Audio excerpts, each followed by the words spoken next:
Hola, ¿cómo va? ¿Todo bien? Ya estamos acá en el segundo día. Ayer charlamos un montón sobre fibras, textiles, todo lo que está pasando en el mundo, mucho conectado con sustentabilidad y por eso esa charla es tan importante.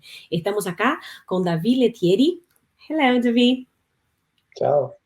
Él es profesor de la facultad también, director de fashion, también consultor y también da muchas charlas en el mundo de la moda, pero siempre conectado con la parte más psicológica y más de sustentabilidad y consumo. Así que hoy vamos a charlar un poco. Él vino a través de Polimoda para poder dar esa charla para nosotros y les voy a presentar, pero antes de eso quiero que entiendan que nosotros vamos a charlar sobre los placeres culpables, o sea, la verdad esa que es insostenible. ¿Será que realmente estamos buscando comprar sostenibilidad? ¿Estamos atrás de esa narrativa? ¿Será que realmente queremos y preferimos esto? ¿Será que las empresas también se comportan como deberían? Entonces, hoy, para charlar un poco de esto, trajimos a él, que es nuestro gurú, especialista, nos va a charlar un montón, está buenísimo toda su sabiduría, todo su conocimiento, así que disfruten esa charla porque después él viene en vivo con nosotros. Hello, David. How are you? Hi, how are you? I'm fine. Thank you so much. And David's now in Canada, right? Really? Yes, yes, I'm in Right? Montreal. Getting a little bit cold. Perfect. And here in Argentina, no, but we are in London today, and so here is a little bit cold as well, but very good, very good. Not raining, good. So we are going to talk a little bit about the guilty pleasure. And before we start this conversation, tell us a little bit about Polimoda and your position over there, and which kind of courses you have over there. All right, well, thank you, Anna. And I was trying to understand the introduction. I caught a few words. So hello, everyone. My name is Davide Lettieri, and I'm one of the professors at Polimoda, the incredible fashion institute in Florence. So we are based in one of the most beautiful cities in the world. And we have a design faculty and a business faculty. I'm part of the business school, so I teach courses such as consumer behavior, retail management, and I follow a lot of student projects. For example, masters in collaboration with Gucci. And outside of academia, I've worked as a buyer, retail director, mainly in high-end and luxury fashion. So that's a little bit about me. I'm in Montreal right now, and I split my time between Montreal and Florence. Perfect. Thank you so much. Thank you for Polimoda also support this event with us. So let's start to talk about this kind of feeling because I see the users over now, this generation, that with new demands and needs and everything, this super acceleration or stimulation of social media, but technology are creating this frustration of quick decisions. Then they are thinking about what to come next. And for you, David, do you believe this fact has something to do with this guilty conception feeling? Yeah, so the consumer is definitely stimulated a lot. There's way more temptation than ever before. I mean, 24/7. If somebody's on social media, they are being prompted to purchase something to consume. This is definitely one of the factors because it's happening all while the consumer learns more and more about the challenges we face as a society. The climate crisis, and in particular, Generation Z is very, very educated when it comes to this subject and quite passionate about it. In fact, there's a lot of studies, and maybe you've heard about eco-anxiety, where young people are feeling very afraid and scared and anxious due to the climate crisis and a scary vision of the future. However, young people, but even people that are more mature, are constantly being tempted.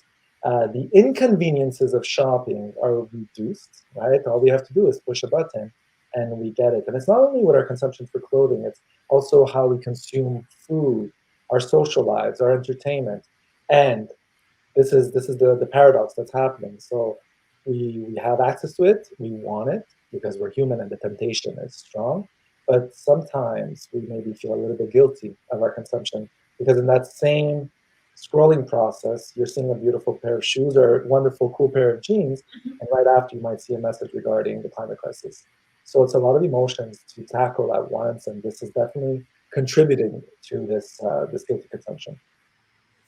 And in this period of full information that we have, like many fake news and everything is just sop up, and it's a crazy world that we are living because we don't know, or we believe in some lies and transform them for truth. And is this excess of information offered by the brands really generating the interest of understanding the process? Or do you believe that the company still don't understand the power of the narrative with the clients and then with the users? So yeah, we definitely live in a time, and I talk about this a lot at school during my lectures. I encourage the students to be really mindful about who they're getting their information from. So we live in this period where all of us can just Google anything and get a variety of articles and so on regarding anything we want. We just have to be a little bit more demanding as readers, as researchers, and as consumers. So that's the responsibility of the individual. However, companies should absolutely provide consumers with the most truthful and authentic information that they can share. Again, especially when we're thinking about that younger consumer, Generation Z wants the information, they want it fast, and they want it to be true. Mhm. So even if they're not reading up on what your brand is doing right now, when they do want to find out more about you, it should be there and easy to access. So there's a lot of articles coming out right now in the research. And at Polimoda, we do a lot of projects with the students that they work on a certain initiative for about 3 months. And a lot of the research that I've received from the students is Generation Z doesn't want to wait. So they want it to be there. So again, that ease of acquisition, same thing with information. So even if they don't want it tomorrow, they might want it in 3 days and it should be available. Companies have a great opportunity here to connect with the consumers, but they have to stay up to date with what is the information that the consumer wants, and that's dynamic. In consumer behavior, we look at 5 different stages in the consumer decision-making process, and in the information search is part 2. So once the consumer realizes they have a need or want to solve a problem, they go to gather that information, and it keeps changing. Maybe, once upon a time, we wanted to know where something is made. Today, we want to know who's making it, how many women and men work for that company, and tons of other information. And we need to stay dynamic and do our constant research to see and learn what information do they want, where do they want to get it, and how. You know that today I was in the place called Coil Drops in London. It's a very good experimental place because they have like a pop-up stores. Everything is changing, maybe 2 months, each 2 months, and they have like on the top Samsung Experience Place. And when you go in, you discover that Samsung is not only mobile or TVs or something about technology, because they put like gamings and places with kitchen stuffs, and they try everything, but they use the users as like a lab, because you go there, you start to watch TV, and then they start to understand like what kind of user experience works. And in that place, you can understand like, okay, this is selling. No, it's not selling. We are just testing. They are not testing. We are testing. It's very good. It's very good because we stop with this dead stock, because we know already what their consumption went to, and it's very clever for them. And because they can test like some app for the mobile, and they know which app people open more and use more before launch this app. Very nice, very nice. It was a very good experience, because this store that we do here is for denim industry, but sometimes we have to open mind and see wherever it is happening in the world. We can like one Mysterium exhibition, and then for another side the Samsung technology, and you can have like, okay, this big overview, because it's not only about denim. Denim is a consequence about everything that's happening now. Yeah, Absolutely. I think And that. I think the same way. In fact, we always encourage our students at Polimoda to look outside of the fashion industry for inspirations, for ideas, and to stay on top of the opportunities. So I think for myself, I'm really interested in health and wellness, interior design, and education. Mhm, Outside of teaching, I'm really inspired by the world of education and what the changes are happening there. You touch upon a reality that's happening in project management. Agile project management is becoming more and more popular. So this idea of testing and experimenting with the customer mhm. directly in space is becoming more common, and companies could refine and evolve their products or their services based on what the results from the experimentation. It's quite common in the software world. So Mhm, mhm. why not us in fashion adopt it a little bit? It's research. It's research. It's testing. It's It's fantastic. about research, yeah, for sure. And everyone is talk about sustainability, or yeah, this is a kind of word that you use too much, I think, already. And do you think that do sustainability or transparency already selling more, or you think that this is going to happen in the future, in the short future? So, I wholeheartedly agree with you. The word sustainability gets overused, sometimes misused, and it's a very big word, and there's many different areas to start thinking about. So we have, sustainability is about something lasting over a long time. So we have human sustainability, we have the product sustainability, relationship sustainability, economic sustainability. So it's much more detailed than we sometimes communicate about. I don't know if I said that correctly. But sustainability and transparency today are not a competitive advantage, they're critical success factors. So, to answer your question, yes, it's so important. It's not going to slow down, but I don't see it as a competitive advantage. So, if we think about 15 years ago, where designers and brands like Stella McCartney were leading the topic through their initiatives, and it was a competitive advantage. Today, it's a critical success factor. So everyone has to participate in Yeah. sustainable initiatives and activities. And the same with transparency. You mentioned the information earlier. The consumer is expecting the companies to tell them what is going on, and they are Yeah. actually imposing the responsibility on the company. They don't want to search for it. They don't want to dig. They want to be told what's happening. Yeah, it's almost mandatory. I think that's the conception. Just an understand, like, okay, you must be sustainable. You're not? Okay, I'm not going to buy you with you anymore.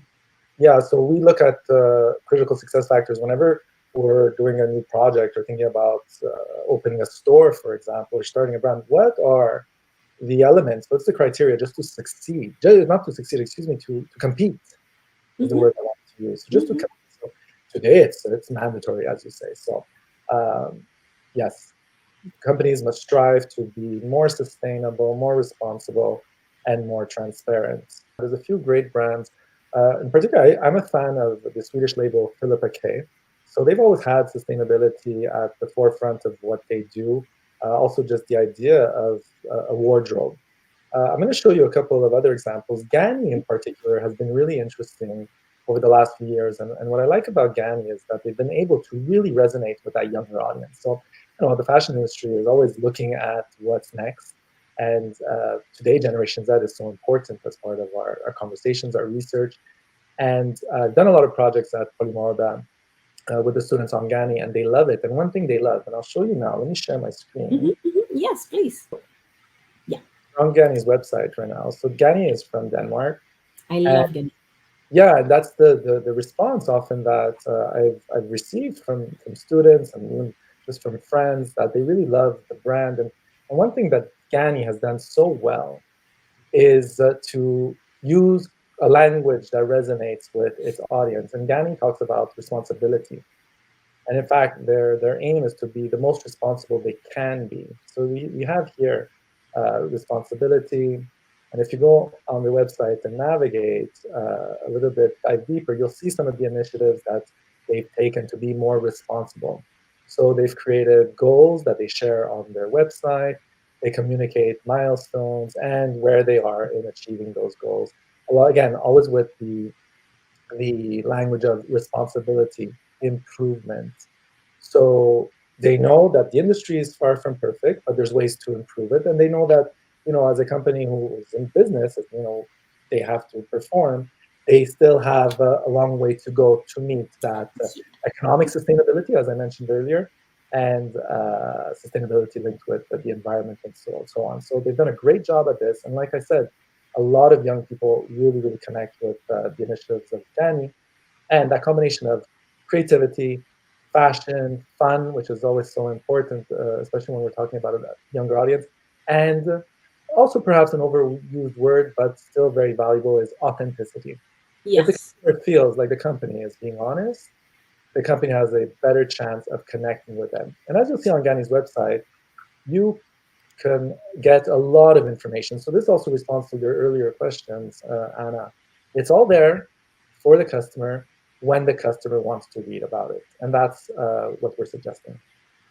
Yeah, it looks so simple. And sometimes people want to communicate when you end your process, but it's not about the end process because it's still processing the circularity, sustainability, and everything to stop at the greenwashing and talk without act. So I think that we have some points that we already can talk. I'll show you, Anna, if I can, another company, which I Yeah. think is doing a great job. So I actually know them. It's based in Montreal, so it's called Goody. So we're on their website right now. If anybody wants to check it out, goodyworld.com. And these guys are great. They're twin brothers from Montreal. We'll go down, Byron and Dexter.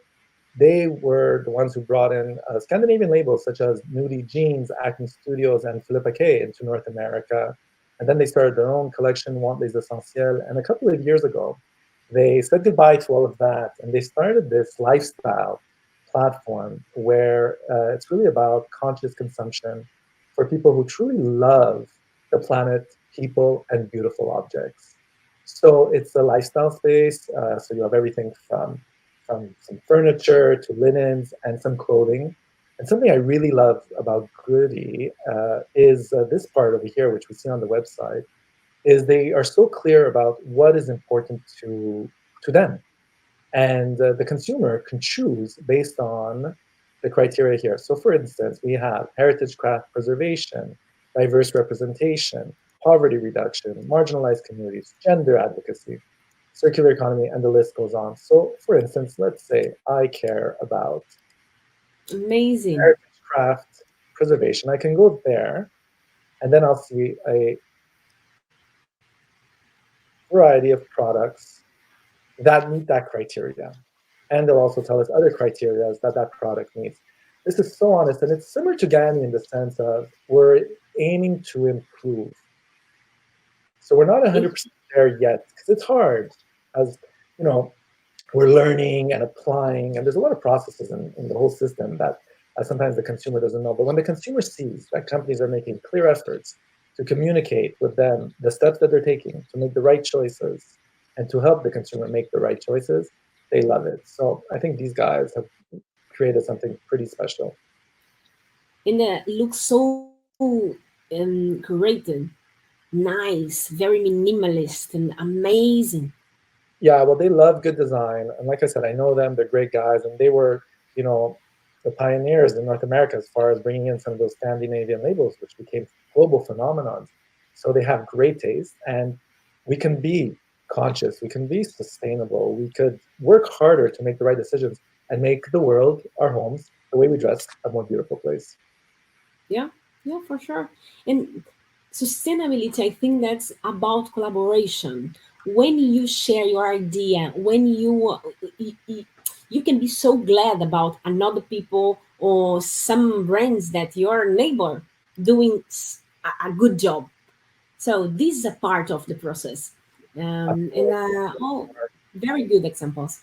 Yeah, and collaboration, it's one of the opportunities that all companies have. Who can you partner up with and share information? And in fact, staying up to date with some of the research, we see that there's even new terms coming about where it's a blend of competition and collaborate is becoming one.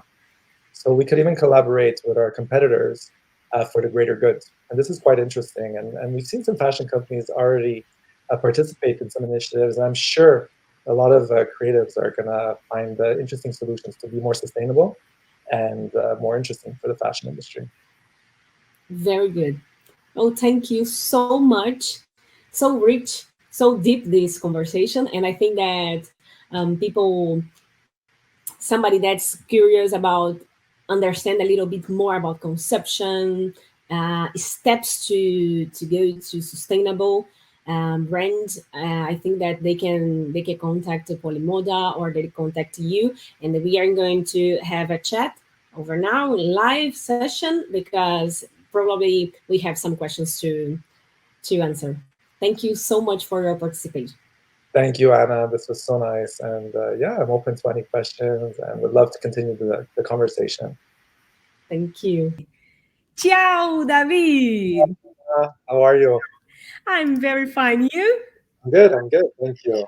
I was waiting for this talk because I think that sometimes it's so good and relief when you know that the students are already talking about those topics. Good. Congratulations, huh?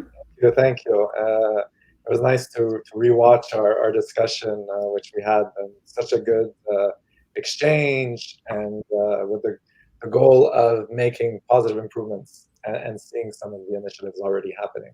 Sí. Estamos acá hablando un poco de todo lo que,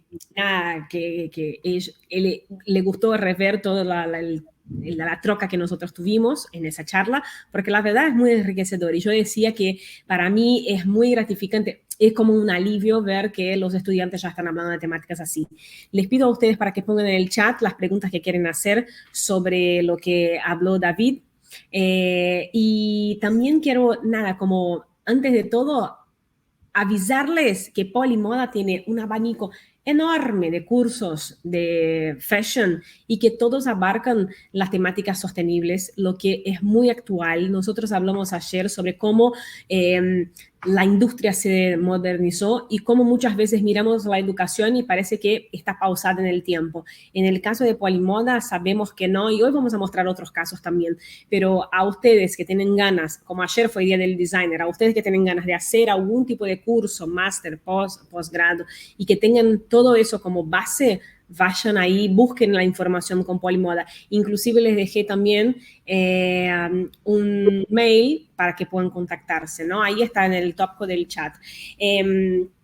David, I was talking about the Polimoda, which courses they have to offer the audience, and that for me it's like so important because as a fashion designer, I graduated as a fashion designer in Brazil in 2014. Yeah. Oh my gosh, so long. and and in that time when I start to work, I have many questions, but nobody wants to answer me like, oh my gosh, come the short girl with many questions again and again and again, because I'm kind of questioning person, but because I'm curious. So how you do that and how you do this? And sometimes I just think and I talk a little bit with some manufacturings or owners. Why you don't want to explain to me? Because I'm working. I don't want to like and dislike a product. I want to know how this is production. And I think that's very important when you bring like some themes for the audience or for your students, you can open their minds and you can bring them another new questions. And this is the way, I think, right? Yeah, absolutely. Anna, we encourage our students to ask questions, and it's really important for business leaders to develop more questions rather than always having the answer. Mm-hmm. Because when we are asking questions, we are acquiring knowledge, we are collecting answers, and we are curious. And through that curiosity, through that open-mindedness, we can find solutions. Mm-hmm. And this is really, really important. So, in fact, new leaders are being encouraged to be extremely open and welcome the questions, because that's where the solutions are found. So all the answers is not the way to think. It's about, do we have good questions to ask? Yeah, it's true. Él está acá diciendo, nosotros estábamos diciendo que yo soy diseñadora de indumentaria cuando me gradué en Brasil en 2014, como nada, estaba ahí recién formada y empecé a trabajar en una marca de moda, entonces preguntaba, ¿cómo se hace eso? ¿Cómo se hace el otro? Y yo siempre sentía que tenía como esa sensación de tipo, uy, la viene esa que pregunta todo, como molesta, ¿no? Pero por suerte nunca dejé de preguntar y él decía que está bueno cuando nosotros nos abrimos para cuestiones porque podemos cambiar, ¿no? Podemos cambiar de opinión, podemos cambiar la mirada que tenemos y podemos abrir para nuevas soluciones, porque la pregunta ni siempre la respuesta es correcta o incorrecta, depende mucho de cuál va a ser la solución para esta persona adaptarse y eso me parece espectacular. I have another question for you. So, in Polimoda, what type of courses do you have or do you teach that we can have like a little overview for circularity, sustainability, for fashion? So there's one master's in particular that's called Sustainable Fashion. And so the curriculum there is quite wide and everything is always linked with an element or factor of sustainability. So for example, I teach consumer behavior. Mm-hmm. Course that I also teach in the Masters for Sustainable Fashion. We teach the students on how to collect the information, how to go about asking those questions, whether it's through focus groups, through observational research, engaging in those experiments to always collect information about the consumer, and also to bridge the gap sometimes between the consumer's opinions and attitudes and their behaviors. Mm-hmm. This is one example of a course, and then they have a lot of textile-oriented classes and so on in this particular program. If you want more information, I could definitely put in the chat my colleague's email, who explains all the programs and the details of all the courses. Yeah, very good. Because but sometimes, sorry to cut you off, but in most of the classes now, and most of the programs, like we were saying in the interview earlier, sustainability is a part of our industry. Yeah. To be, it's a critical success factor just to compete in the industry today. The marketers, the designers, everyone has to have knowledge on how to be sustainable. Yeah. So a program in particular regarding sustainability, but across the board, everybody's talking about it and everybody's learning about different initiatives. Yeah, because the design cannot end on the waste. We have to change it. So I think that many designers are changing. But for example, my type of school was you design, period. And it's not that way. When you understand how the industry is working and how you can be recycling, and when you know who made your cotton and when you ask things, you can change the end of the chain. And this is the perfect for us. And I really appreciate your time in Polimoda to be supportive with the event, because you believe in education. And for us, this changed everything, because the beginning. So thank you. Thank you for everything. David, it was amazing having you here. Thank you so much. I'm honored to be a part of this wonderful group of people participating, sharing, and listening, because it's inspiring and we're all learning. So thank you so much for inviting us. And just Polimoda is a magical place. And one thing that we do is encourage conversations. So at Polimoda in Florence, there's a lot of exchange between everyone, students, professors, the industry, and this is great. Thank you so much. Thank you. Thank you. Bye-bye. Everyone,